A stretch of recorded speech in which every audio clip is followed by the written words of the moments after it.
नमस्कार, स्वागत है आपका। आप देख रहे हैं वर्ल्ड नाउ। मैं हूं आपके साथ विवेक शांडिल्य। वर्ल्ड नाउ में हम आपको बताते हैं दुनिया भर में इस वक्त क्या हालचाल है। नेटो अमेरिका के खिलाफ क्यों खड़ा हो गया है, डोनाल्ड ट्रंप की नीतियों की वजह से वर्ल्ड ऑर्डर कैसे बदल रहा है, अमेरिका की दादागिरी के सामने दुनिया इस वक्त क्या कर रही है, अमेरिका से लेकर यूरोप तक क्या हालचाल है, दावोस में क्या हो रहा है, डोनाल्ड ट्रंप ने किस बात का ऐलान कर दिया है, चीन में क्या हालचाल है, चीन अमेरिका के बीच क्या दुश्मनी चल रही है, रशिया इस बीच क्या कर रहा है, ईरान इस बीच क्या कर रहा है, ये सारी खबरें हम आपके लिए वर्ल्ड नाउ में लेकर आते हैं। वर्ल्ड नाउ में जिन खबरों पर आज हम आपको डिटेल बताने वाले हैं वो सबसे पहले देख लेते हैं। वर्ल्ड नाउ में सबसे पहले बात होगी दावोस 2026 की, जहां पर दुनिया भर के लीडर्स जुटे हैं। स्विट्जरलैंड का बर्फ से ढका हुआ खूबसूरत सा शहर, जहां सफेद वादियों के बीच एक बार फिर दुनिया की सियासी और इकोनॉमी का वॉर रूम सज गया है। तो दावोस अब इकोनॉमिक फोरम नहीं है, ये बदले का फोरम बन चुका है। पूरा यूरोप अमेरिका के खिलाफ दावोस से दहाड़ रहा है। दावोस से लेटेस्ट अपडेट क्या है आपके सामने रखेंगे, जहां दुनिया के ताकतवर नेता जुटे हैं, राष्ट्रीय अध्यक्ष जुटे हैं, अरबपति, उद्योगपति, ग्लोबल सीईओ, पॉलिसी मेकर्स, यूरोपीय यूनियन के अध्यक्ष, सब यहां पर आए हैं। क्योंकि मुद्दा अब अर्थव्यवस्था तो रह ही नहीं गया है, मुद्दा ट्रेड वॉर है। तो दावोस में जो इस वक्त चल रहा है वो ट्रेड वॉर के ऊपर लड़ाई चल रही है। टेक्नोलॉजी, क्लाइमेट चेंज, नई वैश्विक व्यवस्था, सब दूसरी तरफ है। सामने ट्रेड वॉर, या फिर आप इसे वर्ल्ड ट्रेड वॉर भी कह सकते हैं। सवाल यही है, क्या दावोस 2026 से दुनिया एक नए रास्ते पर चलेगी? क्या अमेरिका की दादागिरी को दावोस के मंच से जवाब दिया जा रहा है? और क्या इस मंच का इस्तेमाल अमेरिका को आईना दिखाने के लिए किया जा रहा है? दावोस से आ रही हर बड़ी खबर, हर एक बड़ा बयान और हर एक आर्थिक और कूटनीतिक चाल जो अमेरिका के खिलाफ है, पूरा यूरोप दावोस में दहाड़ रहा है। डिटेल आपके सामने रखेंगे, बने रहिएगा हमारे साथ। फिर वर्ल्ड नाउ में बात होगी ट्रंप के उस बयान की जिसकी गूंज वॉशिंगटन से निकलकर न्यूयॉर्क तक सुनाई दे रही है। डोनाल्ड ट्रंप ने संयुक्त राष्ट्र की भूमिका पर सीधा और जोरदार हमला बोला है। ट्रंप का कहना है, अगर यूएन अपनी जिम्मेदारियां ईमानदारी से निभाता तो दुनिया को कभी भी बोर्ड ऑफ पीस जैसे संगठन की जरूरत नहीं पड़ती, जो अमेरिका बनाना चाहता है, जिसकी फीस 9,100 करोड़ रुपए है। उनके शब्दों में संयुक्त राष्ट्र सिर्फ एक दिखावा बनकर रह गया है, एक ऐसा मंच जो शांति की बात तो करता है लेकिन जमीन पर अपने फर्ज को पूरी तरीके से निभाने में नाकाम साबित हुआ है। ट्रंप का आरोप है कि दशकों से यूएन संघर्ष रोकने में विफल रहा और यही वजह है कि अब अमेरिका वैकल्पिक रास्ते तलाशने को मजबूर हो गया है। तो क्या यूएन की साख पर अब तक का सबसे गंभीर हमला है? और क्या ये हमला बोर्ड ऑफ पीस जो डोनाल्ड ट्रंप बना रहे हैं उसके लिए किया जा रहा है? क्योंकि जब तक यूएन का सफाया नहीं होगा तब तक डोनाल्ड ट्रंप का ये बोर्ड ऑफ पीस जो है वो तैयार नहीं हो सकता है। और बोर्ड ऑफ पीस तैयार करके डोनाल्ड ट्रंप संयुक्त राष्ट्र के समानांतर एक नई वैश्विक व्यवस्था की शुरुआत करना चाहते हैं। तो क्या यह पॉसिबल है, यह भी आपको बताएंगे। इसके बाद वर्ल्ड नाउ में बात होगी सबसे बड़ी अंतर्राष्ट्रीय सुर्खी की। ईरान को लेकर अमेरिकी राष्ट्रपति डोनाल्ड ट्रंप ने खुली और बेहद सख्त चेतावनी दी है। डोनाल्ड ट्रंप ने एक बार फिर अपने अंदाज में तेहरान को ललकारा है। ट्रंप ने साफ शब्दों में कहा है कि अगर ईरान ने मुझे मारने की कोशिश की तो अमेरिका ईरान को दुनिया के नक्शे से मिटा देगा। यह बयान सिर्फ एक धमकी नहीं है बल्कि मध्य पूर्व में पहले से सुलग रहे तनाव पर बारूद डालने जैसा है। सवाल यह है कि क्या ईरान डोनाल्ड ट्रंप की हत्या करवाना चाहता है? क्या ईरानी खुफिया एजेंसी इस काम में है? ईरान के लिए चेतावनी कितना मायने रखती है? क्या अमेरिका सैन्य कार्रवाई के मूड में है? क्योंकि अभी जो आप स्ट्रेटेजी देखेंगे अमेरिका की, अमेरिका इस वक्त अपने जो बड़े बड़े वॉरशिप्स हैं उससे ईरान को घेरने में लगा हुआ है और मिडिल ईस्ट में 19 अमेरिकी बेसेस ऑलरेडी मौजूद हैं। तो क्या मिडिल ईस्ट एक बड़े जंग के मुहाने पर खड़ा है या बर्बादी के मुहाने पर भी आप कह सकते हैं। फिर वर्ल्ड नाउ में बात होगी स्पेन की, एक ऐसा देश जिसकी राजशाही का इतिहास सदियों पुराना है और अब करीब 150 साल बाद स्पेन में वो होने जा रहा है जिसने पूरी दुनिया का ध्यान अपनी ओर खींच लिया है। स्पेन की गद्दी पर रानी का दौर लौट रहा है। इतिहास के पन्नों से निकलकर सत्ता के केंद्र में लौट रही है एक महिला शासक। तो क्या बदल जाएगा स्पेन में? क्या बदलेगा यूरोप की राजनीति का समीकरण? और क्यों पूरी दुनिया की नजर अब मैड्रिड पर टिकी हुई है? कहानी स्पेन की उस नई रानी की और इतिहास की उस मोड़ की जो सदियों बाद दोहराई जा रही है। तो जरूर देखिएगा इस स्टोरी वर्ल्ड नाउ में। चलिए शुरुआत करते हैं देखते हैं इन तमाम खबरों को डिटेल से। सबसे पहले दावोस की बात, जहां पर ट्रेड वॉर का मंच सजा हुआ है। स्विट्जरलैंड का बर्फ से खूबसूरत ढका हुआ इलाका, दुनिया की सियासत और इकोनॉमी का वॉर रूम बना हुआ है। जल्दी से मीटिंग की तस्वीर लेकर आइए। दावोस में जो इस वक्त मीटिंग चल रही है उसकी तस्वीर आपको दिखाते हैं, जहां स्विट्जरलैंड के इस शहर में, ये देखिए, यहां से यूरोप के बड़े बड़े देश अमेरिका को चैलेंज कर रहे हैं। बड़ी बड़ी रणनीति का ऐलान किया जा रहा है। 19 से 23 जनवरी 2026 तक वर्ल्ड इकोनॉमिक फोरम का 56वां शिखर सम्मेलन चल रहा है। जरा फुल स्क्रीन आपको तस्वीर दिखाते हैं। ये जो इस वक्त तस्वीर आप देख रहे हैं, ये उर्सुला हैं जो कि ईयू की प्रेसिडेंट हैं। और इस शिखर सम्मेलन में चर्चा सिर्फ व्यापार की नहीं है। इमानुएल मैक्रों ने भी यहां से जबरदस्त पावर दिखाई है। मार्क कार्नी की तस्वीर इस वक्त आप देख रहे हैं। कीर स्टारमर यहां पर बोलकर गए हैं। इसके अलावा जो ईयू के देश हैं वो यहां से खुला चैलेंज दे रहे हैं अमेरिका को। अच्छा, थीम इस बार रखी गई है स्पिरिट ऑफ डायलॉग। ये थीम अहम क्यों है? क्योंकि दुनिया भर में भू राजनीतिक तनाव बढ़ रहे हैं और ऐसे में बातचीत की जो प्रक्रिया है उसको तेज करने की बात कही जा रही। आर्थिक अस्थिरता और मंदी की आशंका भी है, क्योंकि अमेरिका जिस तरह से ट्रेड को हथियार के रूप में इस्तेमाल कर रहा है, उससे ईयू के अंदर थोड़ा डर है। सुरक्षा और युद्ध के नए खतरे भी उभर रहे हैं। टूटता हुआ वैश्विक सहयोग और भरोसा भी दिख रहा है। दावोस से संदेश क्या है? टकराव नहीं संवाद, प्रतिस्पर्धा नहीं सहयोग, अलगाव नहीं वैश्विक एकीकरण। लेकिन डोनाल्ड ट्रंप इन बातों से इत्तेफाक नहीं रखते हैं। वो कहते हैं एकला चलो रे, अमेरिका ही तय करेगा कि दुनिया का मुस्तकबिल क्या रहेगा और भविष्य क्या होगा।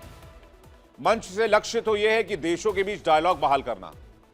सरकार, कॉरपोरेट और जो टेक लीडर्स हैं वो एक टेबल पर आ जाएं, वैश्विक संकट का संयुक्त समाधान ढूंढें। और इस दौरान 130 से ज्यादा देशों के नेता, नीति बनाने वाले दिग्गज और दुनिया के सबसे बड़े कारोबारी एक ही छत के नीचे दावोस में मंच पर मौजूद हैं।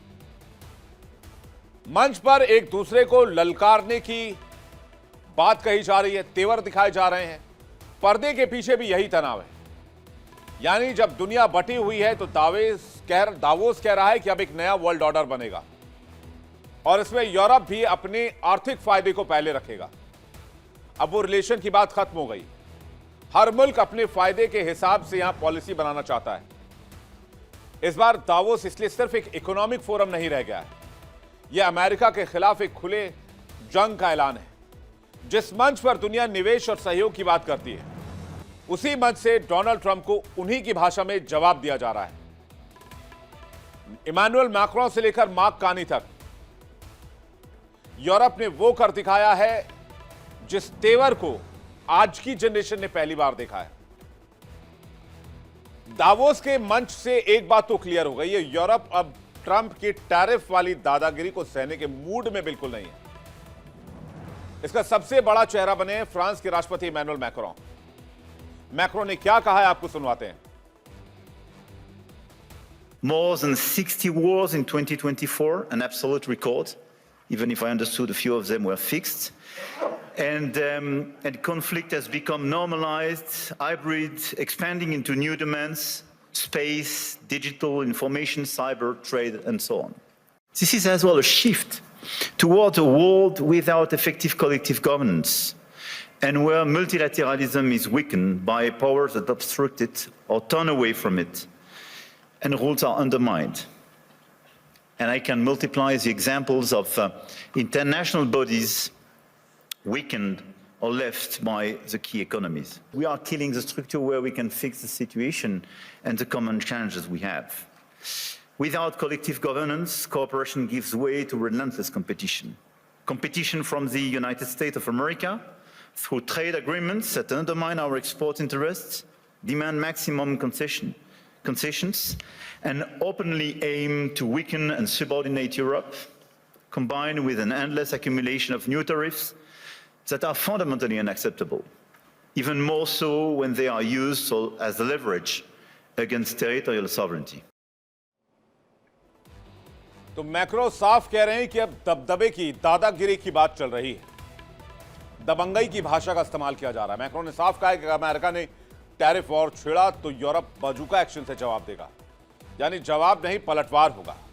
इतना ही नहीं, मैक्रो ने वो शब्द बोल दिए जो आज तक कोई खुलकर नहीं कहता था। ट्रंप की राजनीति को गुंडागर्दी करार देते हुए मैक्रो ने कहा कि दुनिया किसी एक देश की बंधक नहीं है। मैक्रो यहीं नहीं रुके, अमेरिका पर हमला करते करते उन्होंने चीन को भी कटघरे में खड़ा कर दिया। मैक्रो ने कहा कि ना अमेरिका की दादागिरी चलेगी और ना ही चीन की चालाकी। यूरोप अब दोनों महाशक्तियों को बराबरी से टक्कर देगा। दावोस में दूसरा बड़ा धमाका किया कनाडा के पूर्व सेंट्रल बैंक मार्क कार्नी ने, जो कि इस वक्त कनाडा के पीएम भी हैं। कार्नी ने ट्रंप को ग्लोबल इकोनॉमी का सबसे बड़ा रिस्क फैक्टर बता दिया और कहा कि ट्रंप की टैरिफ पॉलिसी दुनिया को मंदी की आग में झोंक रही है। ग्लोबल सप्लाई चेन टूट रही है, निवेशक डर रहा है और बाजार अनिश्चितता के दलदल में फंसा हुआ है। साफ है कि यूरोप अब ना तो डरने वाला है और ना ही झुकने वाला है। दावोस से मैसेज क्लियर है, अगर ट्रंप ट्रेड वॉर चाहते हैं तो यूरोप अब इकोनॉमिक वॉर के मोड में आ चुका है। यूरोपीय यूनियन की अध्यक्ष उर्सुला वॉन डेर ने किस तरह से डोनाल्ड ट्रंप को बड़ा झटका दिया है और भारत के लिए बहुत बड़ा ऐलान कर दिया है, आइए आपको सुनवाते हैं। That geopolitical shocks can and must serve as an opportunity for Europe.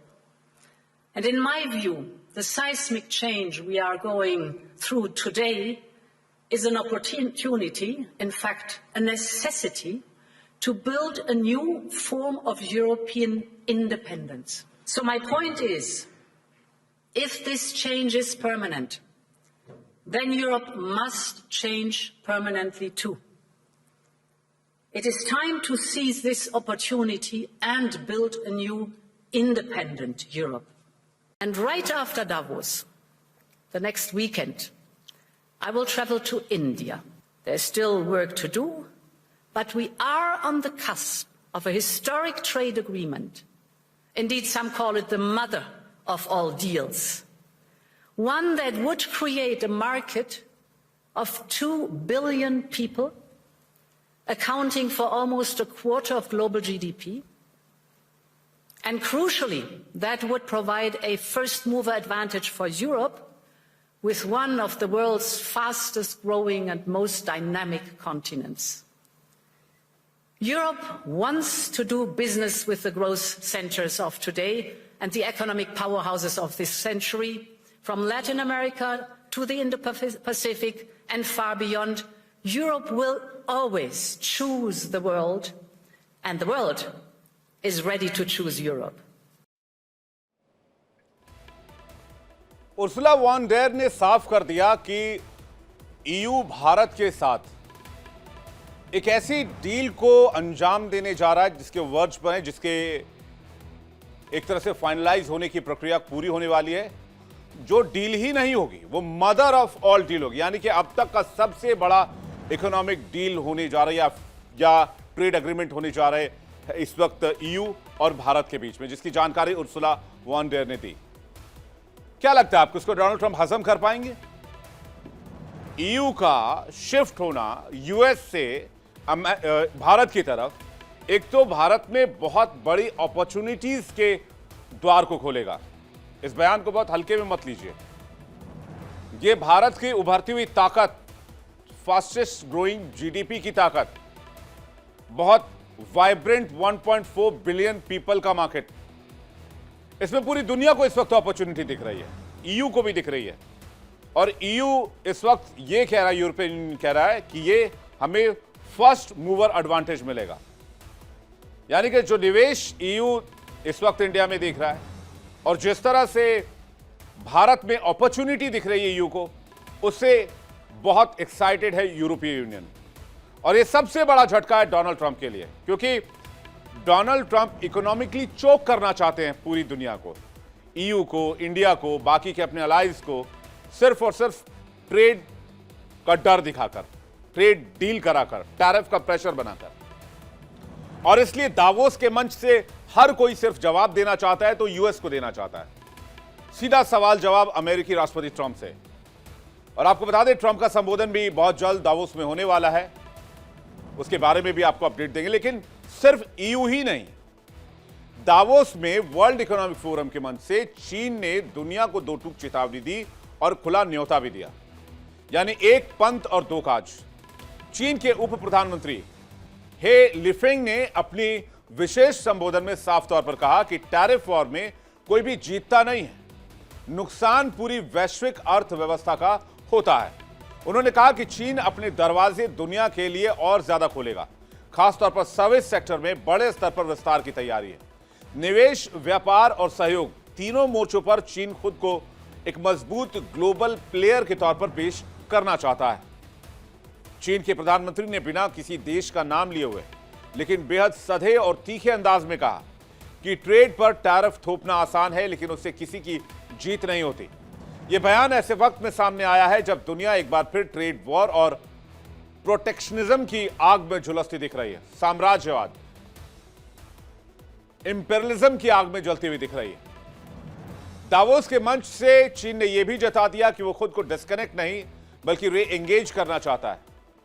जब कई देश संरक्षणवाद की ओर बढ़ रहे हैं, चीन अपने इकोनॉमी का झंडा उठाए खड़ा है। यानी दावोस से ड्रैगन की दहाड़, अब दुनिया को लड़ाई नहीं डायलॉग चुनना होगा। दावोस ने साफ कर दिया है कि लड़ाई अब टैरिफ की है, और टैरिफ की लड़ाई है तो हर देश अपने मार्केट के हिसाब से इस वक्त चीजों का एंगेज करेगा, चाहे वो ईयू ही क्यों ना हो। ईयू और भारत को इस वक्त मिला दिया जाए तो 2 बिलियन पीपल यानी कि 200 करोड़ लोगों की बात सीधे सीधे तौर पर होगी, यानी 200 करोड़ लोगों का बाजार। मैं तो कहता हूं कि भारत को भी अपने सारे के सारे घोड़े खोल देने चाहिए निवेश को लेकर। जितना ज्यादा निवेश कर सकते हैं उतना ज्यादा भारत में आकर निवेश कीजिए। मैन्युफैक्चरिंग में, आईटी सेक्टर में, स्पेस सेक्टर में, हर चीज में अपॉर्चुनिटी है, और यही अपॉर्चुनिटी इस वक्त यूरोपीय यूनियन भारत में देख रहा है, जो mother of all deal Bharat के साथ करना चाहते हैं। यह डोनाल्ड ट्रंप के लिए बहुत बड़ा सेटबैक होगा। हो सकता है डोनाल्ड ट्रंप इस चीज में रोड़ा अटकाने की भी कोशिश करें। दावोस में ट्रंप के आने से पहले ही स्विट्जरलैंड के कई हिस्सों में उनके खिलाफ प्रदर्शन भी शुरू हो गए। सड़कों पर लोग नारेबाजी कर रहे हैं। ये देखिए, डोनाल्ड ट्रंप दावोस पहुंचने वाले हैं। हालांकि खबर यह मिली कि उनका एयरफोर्स 1 खराब हो गया था, लेकिन दावोस पहुंचे उससे पहले दावोस में डोनाल्ड ट्रंप के खिलाफ जबरदस्त प्रदर्शन हो रहे हैं। साफ तौर पर लोगों ने लिख रखा है, ट्रंप नॉट वेलकम। स्विट्जरलैंड में ट्रंप का स्वागत नहीं है, दावोस में ट्रंप का स्वागत नहीं है। सड़कों पर नारेबाजी हो रही है, ट्रंप के फैसलों और नीतियों की कड़ी आलोचना हो रही है।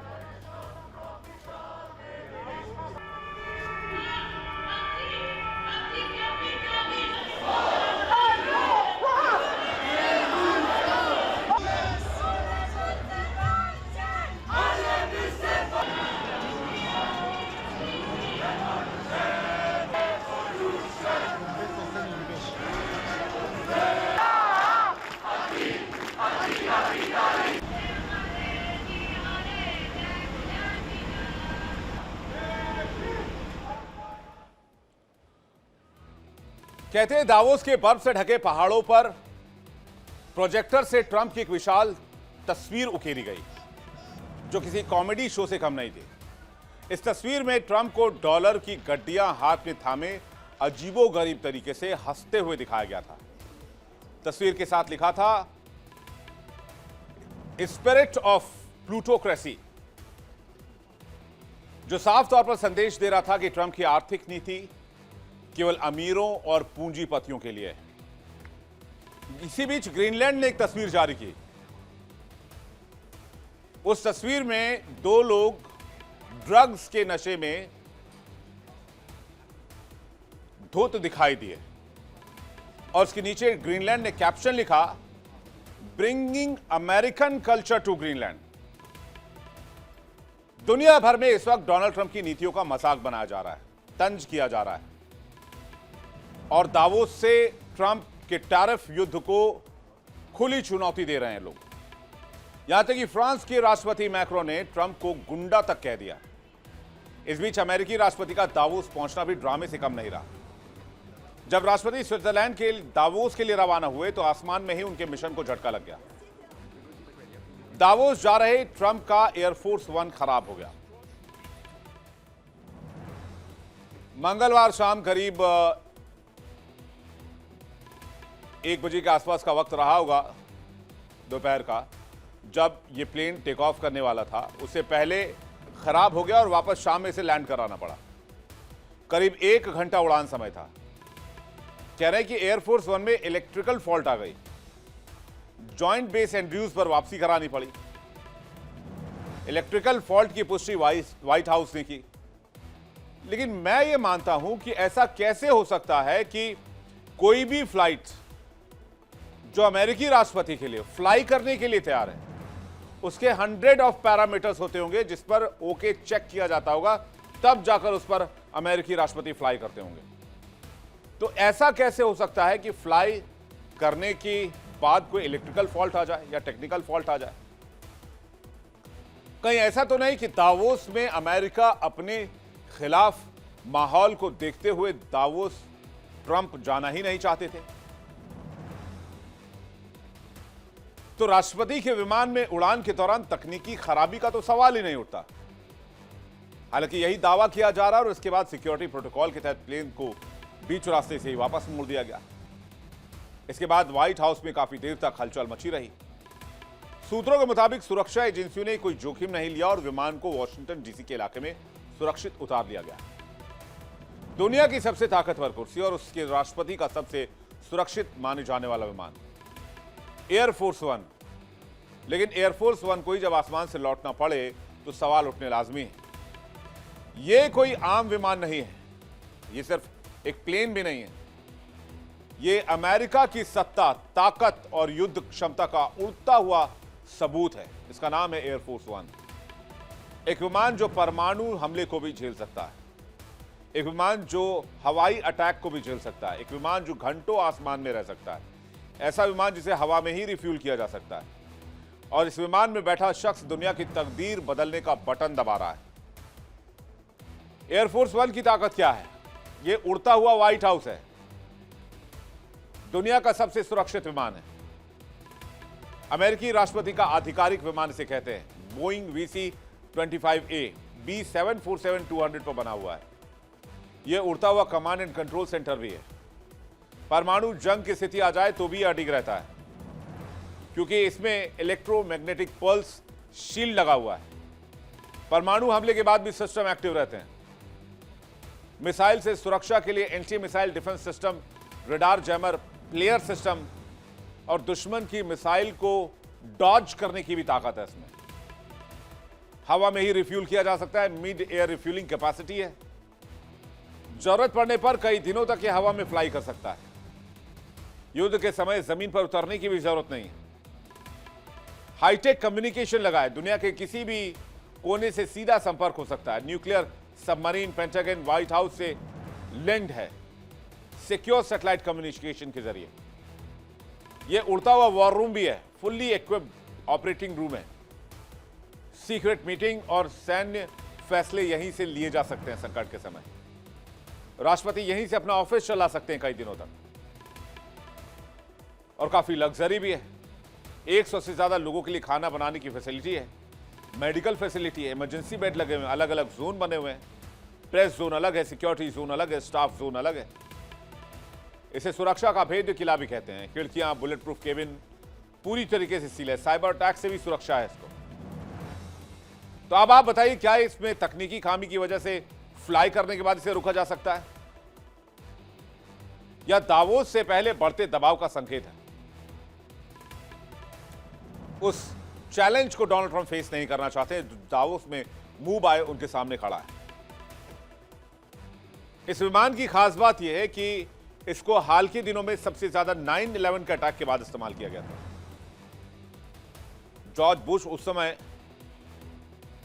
काफी समय तक एक एयरबेस से दूसरे एयरबेस, दूसरे एयरबेस से तीसरे एयरबेस इसी एयरफोर्स वन में उड़ते रहते, क्योंकि अमेरिका में सबसे बड़ा अटैक माना गया था और समय कहते हैं राष्ट्रपति की जान को भी खतरा था।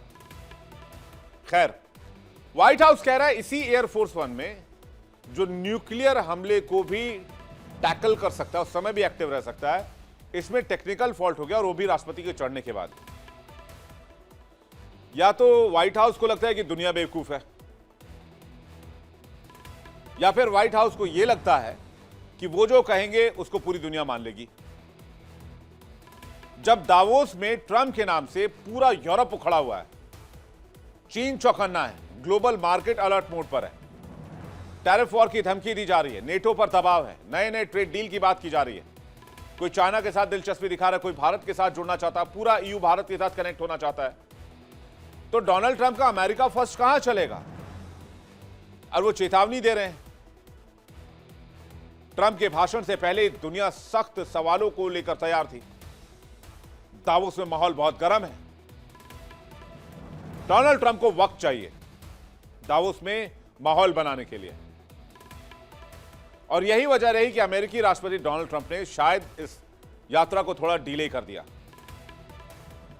दुनिया की सबसे ताकतवर कुर्सी पर बैठे ट्रंप आज वर्ल्ड इकोनॉमिक फोरम के मंच से सीधे ग्लोबल लीडर्स को संबोधित करने वाले हैं। ऐसे वक्त में जब दुनिया ट्रेड वॉर, जियोपॉलिटिकल तनाव और आर्थिक अनिश्चितता से जूझ रही है, ट्रंप का हर शब्द मायने रखेगा। ट्रंप के ऑफिशियल शेड्यूल के मुताबिक उनका भाषण वहां के दोपहर यानी कि सीईटी के हिसाब से 2:30 से 3:15 बजे तक होगा। भारतीय समय के मुताबिक ट्रंप शाम 7 बजे से 7:45 के बीच दुनिया को संबोधित करेंगे। ये 15 मिनट का वक्त होगा। इस हाई प्रोफाइल भाषण की मेजबानी दावोस का कांग्रेस सेंटर करेगा, जो पूरे हफ्ते बड़े सेशन, लीडर चैट और कीनोट स्पीच का केंद्र बना हुआ है। राष्ट्रपति के तौर पर यह ट्रंप की दावोस की दूसरी यात्रा है, लेकिन इस बार हालात कहीं ज्यादा संवेदनशील हैं, विपरीत हैं। टैरिफ वॉर, चीन अमेरिका तनाव, यूरोप की नाराजगी और मिडिल ईस्ट की अस्थिरता, इन सब के बीच ट्रंप का दावोस भाषण सिर्फ भाषण नहीं होगा, पूरी दुनिया का अटेंशन होगा। सरकारें हों, मल्टीनेशनल कंपनियां हों, निवेशक हों, ग्लोबल थिंक टैंक हों, सबकी नजर डोनाल्ड ट्रंप के हर एक इशारे पर, हर एक शब्द पर टिकी हुई है।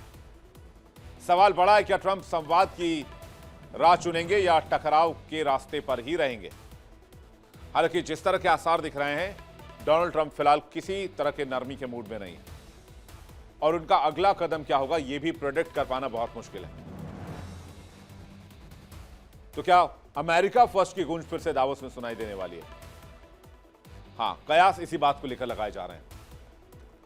दावोस के मंच से ट्रंप क्या संदेश देंगे, ये सिर्फ अमेरिका ही नहीं, पूरी दुनिया जानना चाहती है। नजरें टिकी हैं दावोस पर। दावोस तैयार है और हम इंतजार कर रहे हैं डोनाल्ड ट्रंप का। दावोस इसलिए अहम माना जाता है क्योंकि यहां होने वाली बातचीत और बैठकों का असर आने वाले सालों की वैश्विक नीति बाजारों पर साफ दिखता है। ये वर्ल्ड इकोनॉमिक फोरम क्या है, अब जल्दी से आपको इसके बारे में भी बता देते हैं। वर्ल्ड इकोनॉमिक फोरम की स्थापना हुई थी 1971 में। संस्थापक क्लॉस श्वाब थे। मुख्यालय जिनेवा, स्विट्जरलैंड में बनाया गया। हर साल दावोस में बैठक होती है, ग्लोबल नेता जुड़ते हैं, बिजनेसमैन जुड़ते हैं, एक्सपर्ट्स जुड़ते हैं। वैश्विक आर्थिक सहयोग बढ़ाने का मकसद रहता है। नीति निर्धारण में डायलॉग को प्रोत्साहन, जलवायु परिवर्तन, तकनीक, सुरक्षा और विकास पर चर्चा होती है। सरकार, बिजनेस, समाज को जोड़ने का यह मंच माना जाता है। यह एक नॉन प्रॉफिट ऑर्गेनाइजेशन है। दावोस की बर्फीली वादियों में आज सियासी और आर्थिक गर्मी की तपिश महसूस की जा सकती है। वर्ल्ड इकोनॉमिक फोरम 2026 का आज का दिन इसलिए अहम है क्योंकि यही तय होंगे दुनिया की आर्थिक, राजनीतिक और सामरिक ताकत के पैमाने। WEF वर्ल्ड इकोनॉमिक फोरम 2026 का आज का दिन क्यों खास है? ट्रंप अमेरिका की अब तक की सबसे बड़ी डेलीगेशन के साथ दावोस पहुंचेंगे। ट्रंप की टीम में 5 कैबिनेट मंत्री शामिल हैं। दावोस में पहली बार अमेरिका के लिए अलग यूएसए हाउस बनाया गया है। WEF के मुताबिक 64 देशों के राष्ट्राध्यक्ष, सरकार प्रमुख इसमें शामिल होंगे। पाकिस्तान पहली बार दावोस में आयोजित करेगा सूफी नाइट। सूफी नाइट में सिंधु घाटी के पारंपरिक व्यंजन परोसे जाएंगे। 130 से ज्यादा देशों के 3000 से ज्यादा प्रतिनिधिमंडल इसमें हिस्सा ले रहे हैं। इनमें 1700 से ज्यादा कारोबारी हैं, जिनमें आधे से ज्यादा CEO और चेयरमैन हैं। करीब 400 बड़े राजनीतिक नेता मौजूद हैं। 30 से बड़े विदेश मंत्री, 60 से ज्यादा बड़े वित्त मंत्री, 30 से ज्यादा व्यापार मंत्री, भारत से 4 केंद्रीय मंत्री और 6 राज्यों के मुख्यमंत्री इसमें शामिल होने के लिए पहुंचे हैं। मकसद यह है कि ज्यादा से ज्यादा निवेश लेकर आओ। अभी दुनिया में हालात बहुत विपरीत बने हुए हैं और प्रधानमंत्री कहते हैं आपदा में अवसर ढूंढना चाहिए। यह वही आपदा है जो भारत के लिए बहुत बड़ा अवसर भी हो सकती है। 100 से ज्यादा भारतीय कारोबारी इस वक्त दावोस में मौजूद हैं जो भारत की डील करना चाहते हैं। इसलिए ट्रंप की नजर जो है वो दावोस पर टिक गई। 6 साल बाद दावोस में ट्रंप की वापसी हो रही है। और ऐसे मौके पर जब ग्रीनलैंड पर आक्रामक रुख है, नेटो पर बड़ा बयान संभव है, रूस चीन पर भी सख्त लाइन आ सकती है। हालांकि रूस को लेकर मैं नहीं मानता, रूस को लेकर बहुत सख्ती डोनाल्ड ट्रंप ने अपने पहले रिजीम में भी नहीं दिखाई और दूसरे रिजीम में भी नहीं दिखाई। इंस्टेड ऑफ दैट कि बाकी अमेरिकी राष्ट्रपतियों से हटकर वो रूसी राष्ट्रपति से संवाद का रास्ता चुनते हैं, बातचीत करते हैं, उनको बुलाते हैं, दोस्ती दिखाते हैं, अच्छा जेस्चर दिखाते हैं। हां, अमेरिकी विदेश और व्यापार नीति में बदलाव के संकेत मिल सकते हैं। 21 जनवरी 2026 की शाम दावोस में एक अलग ही माहौल होगा। भारतीय समय के मुताबिक शाम 7 बजे जैसे ही डोनाल्ड ट्रंप कांग्रेस सेंटर के मेन हॉल में बोलना शुरू करेंगे, दुनिया भर की निगाहें उसी मंच पर टिक जाएंगी। 45 मिनट का यह भाषण WEF की 5 दिन की बैठक के बीच होगा और इसे ट्रंप के दावोस दौरे का सबसे अहम पल माना जा रहा है। डोनाल्ड ट्रंप का यह भाषण किसी बंद कमरे में नहीं होगा, इसे दुनिया भर में लाइव देखा जा सकेगा। दावोस के मंच से ट्रंप कई अहम मुद्दों पर खुलकर बात कर सकते हैं। अमेरिका में लगातार महंगे होते घर, उनकी अमेरिका फर्स्ट व्यापार की नीति, यूरोप के साथ व्यापारिक रिश्तों पर उनका रुख, दुनिया को लेकर चल रहे तनाव और विदेश नीति से जुड़े कुछ संवेदनशील सवाल भी उनके भाषण का हिस्सा हो सकते हैं। ग्रीनलैंड से जुड़े कुछ हालिया बयान और चर्चाएं भी अंतर्राष्ट्रीय मंच पर सामने आती हैं। डोनाल्ड ट्रंप का ये भाषण सिर्फ आज का न सिर्फ संबोधन होगा, बल्कि आने वाले भविष्य में दुनिया की आर्थिक गति और आर्थिक चाल का एक क्रक्स भी माना जाएगा कि अमेरिका इसके बाद आगे क्या सोच रहा है और अमेरिका को काउंटर करने के लिए बाकी का जो पूरा कुनबा है वो क्या कर रहा है। चलिए इस खबर पर हमारी नजर आएगी। डोनाल्ड ट्रंप जैसे ही पहुंचेंगे हम आपको बताएंगे। अगली खबर की तरफ चलते हैं। वर्ल्ड में बात डोनाल्ड ट्रंप के संयुक्त राष्ट्र को खत्म करने की प्लानिंग पर। क्या आपको नहीं लगता डोनाल्ड ट्रंप यूएन को खत्म करना चाहते हैं? ट्रंप का कहना है कि अगर यूएन अपनी जिम्मेदारी ठीक से निभाता तो बोर्ड ऑफ पीस जैसे संगठन की जरूरत नहीं पड़ती। उनके शब्दों में ऐसा लगता है यूएन सिर्फ एक दिखावा है जो अपने फर्ज को निभाने का काम कर रहा है। और ट्रंप ने जब यह बयान दिया तो वैश्विक हलचल बहुत तेज मच गई। अभी देखिए यूएन की तस्वीर इस वक्त आप देख रहे हैं। इसे आपात बैठक बुलाया गया था जब वेनेजुएला पर अमेरिका ने हमला किया था। लेकिन क्या हुआ इस बैठक का? क्या लबोलुबाव निकला? क्या किसी ने ट्रंप की आलोचना की? क्या किसी ने ट्रंप के फैसले पर सवाल उठाया? जरा फुल स्क्रीन आपको दिखाते हैं। ये तस्वीर यूएन की मीटिंग की आप देख रहे हैं जिसे अभी हाल ही में अंजाम दिया गया।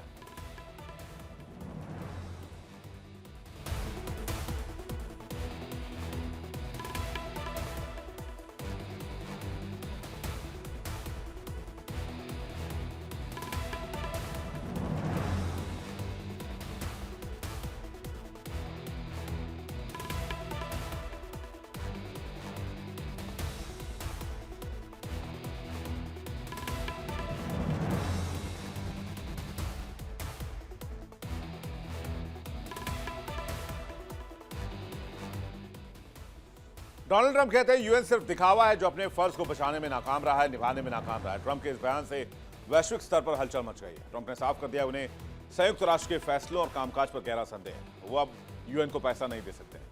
उनका तर्क है यूएन में सिर्फ बातें होती हैं लेकिन असली कार्रवाई कहीं नहीं दिखती। ट्रंप की इस तीखी टिप्पणी से साफ है कि वो वैश्विक संस्थाओं पर भरोसा खो चुके हैं और ये बयान न केवल यूएन के प्रति उनकी नाराजगी दिखाता है बल्कि वैश्विक शांति और सुरक्षा गठित करने के लिए अन्य संगठनों की भी आलोचना करता है। अमेरिकी राष्ट्रपति डोनाल्ड ट्रंप ने हाल ही में बोर्ड ऑफ पीस का गठन किया जिसका उद्देश्य गाजा में पुनर्निर्माण सहायता करना है और फिर फर्दर आगे की भी प्लानिंग है कि बोर्ड ऑफ पीस का मेंबर बनिए और जिंदगी भर पीस में रहिए। उस मेंबरशिप को कोई भी खरीद सकता है। 9,100 करोड़ रुपए की फीस देनी है सालाना और आप उस बोर्ड के मेंबर हो जाएंगे, यानी कोई भी देश। बोर्ड ऑफ पीस गाजा क्षेत्र में एक स्थानीय शांति स्थापना परिषद है।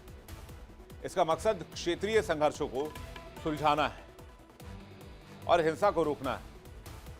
इसमें केवल विभिन्न राजनीतिक, सामाजिक और धार्मिक समूह शामिल होते हैं। ये समूह आपसी वार्ता, समझौता और सामुदायिक भागीदारी के जरिए शांति की कोशिश करते हैं। Board of law, board of peace का समर्थन अंतर्राष्ट्रीय शांति प्रयासों से भी जुड़ा हुआ है।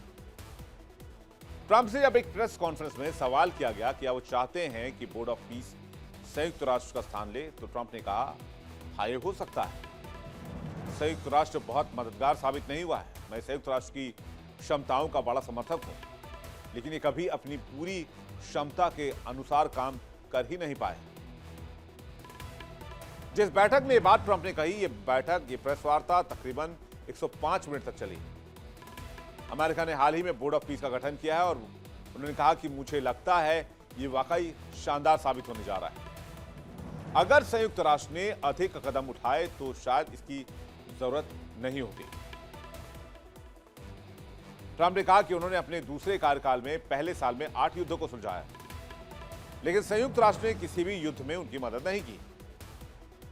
ट्रंप ने कहा कि मैं उन्हें दोषी नहीं बना रहा हूं, मैं उन्हें मदद के लिए फोन नहीं कर रहा, लेकिन मैंने राष्ट्रपति और प्रधानमंत्री को एक साथ बिठाया। हमने सख्ती से बात की, आपसी सहमति बनाई और वो मुझे पसंद करने लगे। लेकिन अब सवाल ये, बोर्ड ऑफ पीस का लक्ष्य क्या है? अल्टीमेट लक्ष्य सबसे पहला तो है कि गाजा में 20 सूत्रीय शांति योजना लागू हो जाए, संघर्ष वाले क्षेत्रों में स्थिरता बढ़ जाए, जो स्थायी शांति है वो सुनिश्चित हो जाए, इजराइल और फिलिस्तीन के अधिकारियों के साथ मिलकर कानून बहाल करने पर विचार। ट्रंप ने कहा कि संयुक्त राष्ट्र को उन सभी युद्धों को सुलझाना चाहिए था जिन्हें मैंने सुलझाया। मैं इसके लिए मदद के लिए कभी आह्वान नहीं करने गया। उन्होंने कहा कि वो प्रत्येक युद्ध सुलझाने चाहिए थे जो मैंने सुलझाया, लेकिन यूएन ने नहीं माना। हालांकि इंडिया भी नहीं मानता है। ट्रंप का कहना है कि उनका मानना है संयुक्त राष्ट्र को जारी रहने देना चाहिए क्योंकि इससे की क्षमता बहुत अधिक है, लेकिन अभी ये ऐसी संस्था के तौर पर हो गया है जो कभी कोई एक्शन नहीं लेता है। डोनाल्ड ट्रंप के बोर्ड ऑफ पीस में शामिल होने के लिए अब तक भारत, रूस समेत लगभग 60 से 75 देशों को न्योता भेजा गया है। खास बात यह है कि ट्रंप ने खुद वैश्विक नेताओं को व्यक्तिगत खत भेजकर उन्हें अंतर्राष्ट्रीय संगठन का संस्थापक बनने के लिए आमंत्रित किया है। यानी देश बोर्ड ऑफ पीस की पूरी संरचना में फैसले लेने वाले स्तर पर होंगे। बोर्ड ऑफ पीस का खाका क्या है, यह भी जल्दी से देख लेते हैं। संस्थापक कार्यकारी परिषद में एग्जीक्यूटिव बोर्ड जो है वो होंगे आपके Donald Trump, Marco Rubio, Steve Witkoff, Jared Kushner और दूसरे प्रमुख सदस्य। अब इसके बाद आ जाइए गाजा कार्यकारी बोर्ड और गाजा प्रशासक समिति।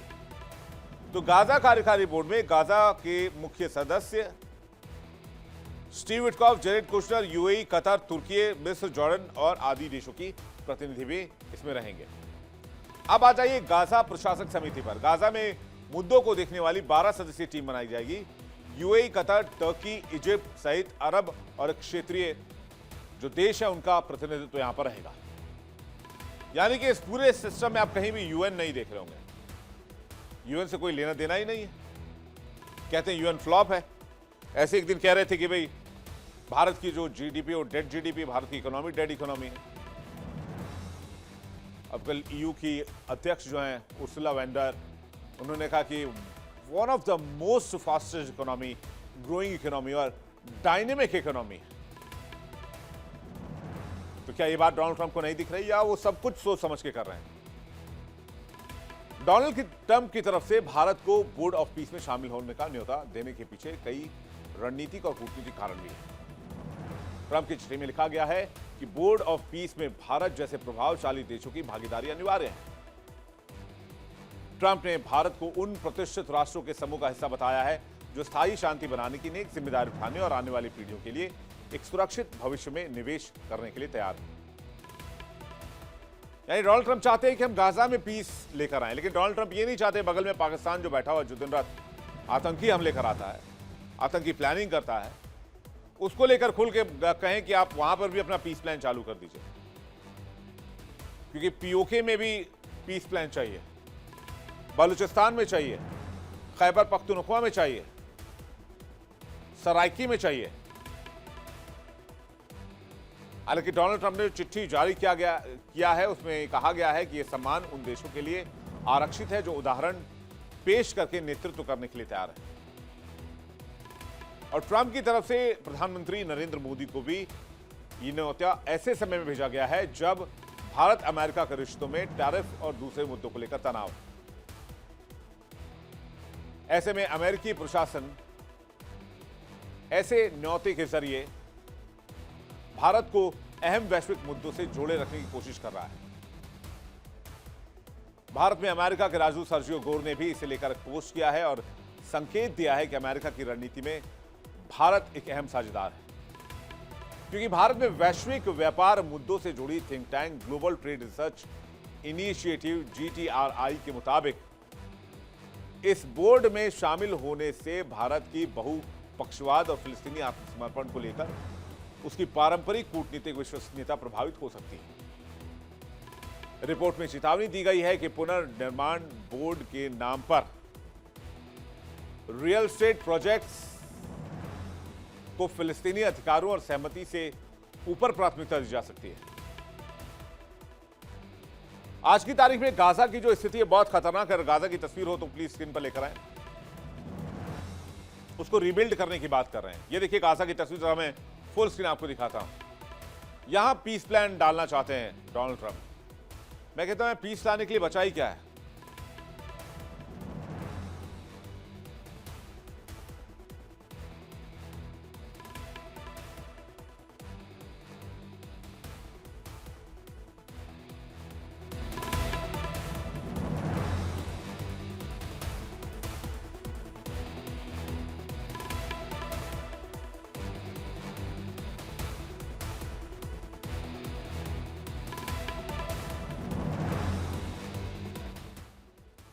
अब इसी गाजा को बसाने के लिए ट्रंप बोर्ड ऑफ पीस बना रहे हैं, लेकिन सामने यूएन खड़ा है।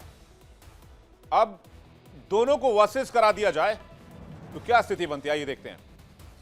ट्रंप का बोर्ड ऑफ पीस और यूएन की सत्ता को चुनौती, पुरानी अंतर्राष्ट्रीय अर्थव्यवस्था को खत्म करने की कोशिश। तो नए खेल के नए नियम बनाए जाएंगे। अध्यक्ष ट्रंप होंगे तो ट्रंप के हिसाब से ही चीजें चलेंगी। नंबर 2, संयुक्त राष्ट्र के सामने नई चुनौती। ट्रंप का संयुक्त राष्ट्र उभर रहा है, लेकिन डोनाल्ड ट्रंप के सामने चुनौती है कि डोनाल्ड ट्रंप को ज्वाइन कौन करेगा, कौन अपना सिर ओखल में देकर मारेगा, क्योंकि उसको तो पता है ऊपर से डंडा पड़ना ही पड़ना है। एक ऐसा बोर्ड जो पारंपरिक बहुपक्षीय नियमों को दरकिनार कर देगा। अब बोर्ड का जो चार्टर है वो भी देख लीजिए। दावा यह है कि यह फुर्तीला है, प्रभावी और पुरानी व्यवस्थाओं से हटकर है। लेकिन डोनाल्ड ट्रंप के रिजीम में व्हाट इज व्यवस्था?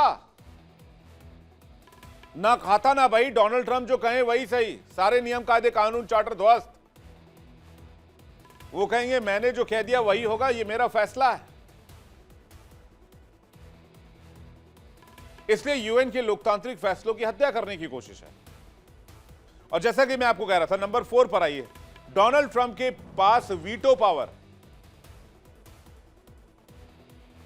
तो यूएन की वीटो प्रणाली की चुनौती। यूएन में वीटो पावर 5 देशों के पास है, हालांकि उसको चेंज किया नहीं आज तक।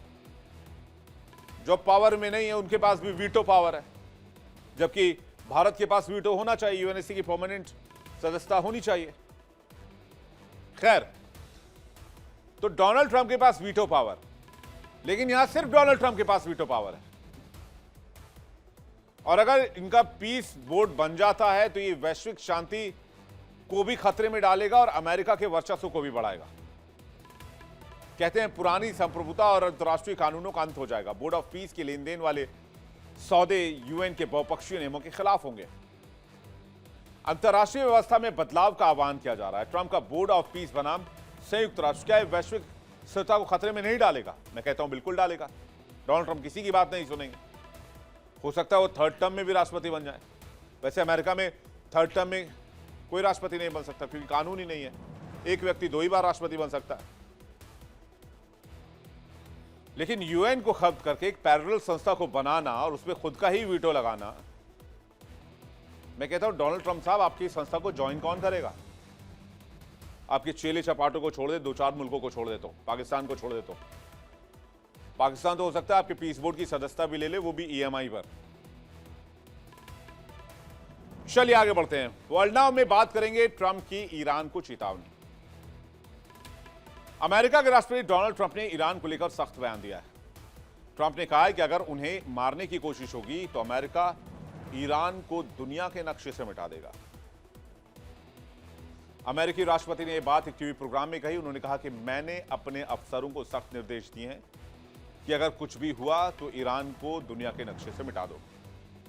ट्रंप का यह बयान ऐसे समय में आया जब ईरान और अमेरिका के बीच तनाव चरम पर है। क्यों अमेरिका के निशाने पर खामनेई? ईरान के सुप्रीम लीडर को डोनाल्ड ट्रंप देखना नहीं चाहते हैं, पसंद नहीं करते, क्योंकि सुप्रीम लीडर अमेरिका के धुर विरोधी माने जाते हैं। ईरानी शासन में मजबूत पकड़ है। अमेरिका को शैतान कहते हैं खामनेई। सरकार में सभी बड़े फैसले लेने का अधिकार है। ईरान में खामनेई ही सारे बड़े फैसले लेते हैं। तख्ता पलट के लिए खामनेई को हटाना जरूरी है।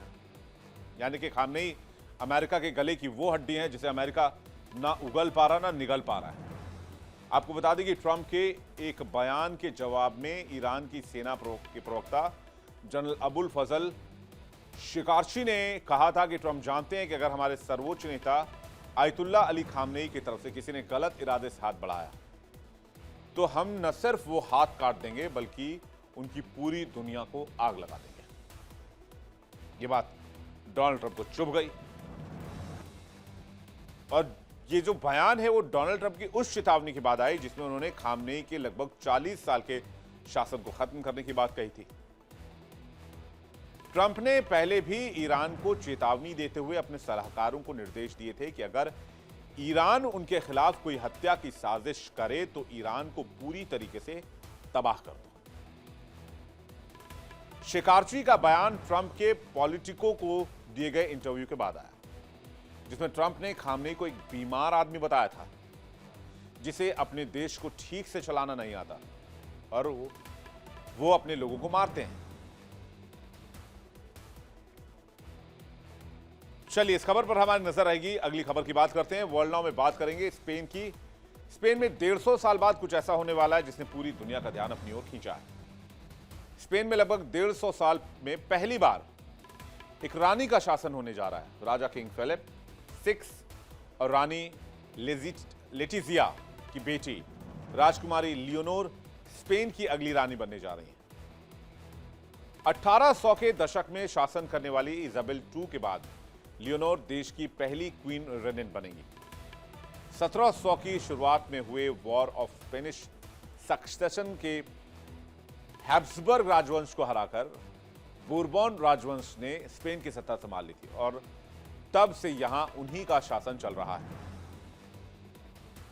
राजकुमारी के बारे में जान लीजिए जो क्वीन लियोनोर हैं। पूरा नाम है लियोनोर दे बोरबॉन वाई ऑर्टिज। 31 अक्टूबर 2005 को जन्म हुआ। पिता का नाम है किंग फिलिप 6, मां का नाम है क्वीन लेटिजिया। वर्तमान पद क्राउन प्रिंसेस ऑफ स्पेन का है। तो जैसे ही किंग फेलिपे का शासन खत्म होगा लियोनोर सीधे रानी बन जाएंगी। और ये 150 साल बाद क्यों हो रहा है? क्योंकि स्पेन में आखिरी महिला शासक थी क्वीन इजाबेला। उनका शासन 1874 में खत्म हो गया था। यानी पूरे 150 साल बाद स्पेन को फिर से क्वीन मिलने वाली। इनकी पढ़ाई लिखाई कितनी है ये भी जान लीजिए। स्पेन और ब्रिटेन दोनों जगह इन्होंने पढ़ाई की है। UWC अटलांटिक कॉलेज UK से इन्होंने इंटरनेशनल बैकलॉरेट की डिग्री ली है। स्पेनिश, अंग्रेजी और फ्रेंच धारा प्रवाह बोलती हैं। अरबी और ग्रीक की भी बुनियादी जानकारी है। राजनीति, अंतर्राष्ट्रीय संबंध और इतिहास में भी गहरी पकड़ है। लेकिन महारानी या फिर यूं कहें ये क्वीन सिर्फ किताबों तक सीमित नहीं है। अगर आपको ये मासूम चेहरा लग रहा हो कि बहुत जल्दी इन्हें इतनी जिम्मेदारी दे दी गई, ऐसा नहीं। इन्होंने स्पेन की तीनों सेनाओं में बहुत कड़ी ट्रेनिंग ली है। आर्मी में ट्रेन कर चुकी हैं, नेवी में ट्रेन कर चुकी हैं, एयर फोर्स में भी ट्रेन कर चुकी हैं। मिलिट्री ड्रिल, हथियार प्रशिक्षण, लीडरशिप कोर्स कर चुकी हैं और यहां तक कि कई खतरनाक हथियारों को ऑपरेट करना जानती हैं। हथियारों को चलाना जानती हैं, ऑपरेट कर सकती हैं। यानी भविष्य की रानी फाइलों में ही नहीं, फील्ड में भी पूरी तरीके से तैयार है। वर्ल्ड नाउ में फिलहाल इतना ही, लेकिन आगे बढ़ने से पहले आपको बता दें इंडिया डेली अब आपके स्मार्ट टीवी पर भी मौजूद है। इंडिया डेली 24/7 देखिए अपने स्मार्ट टीवी पर लाइव और लगातार।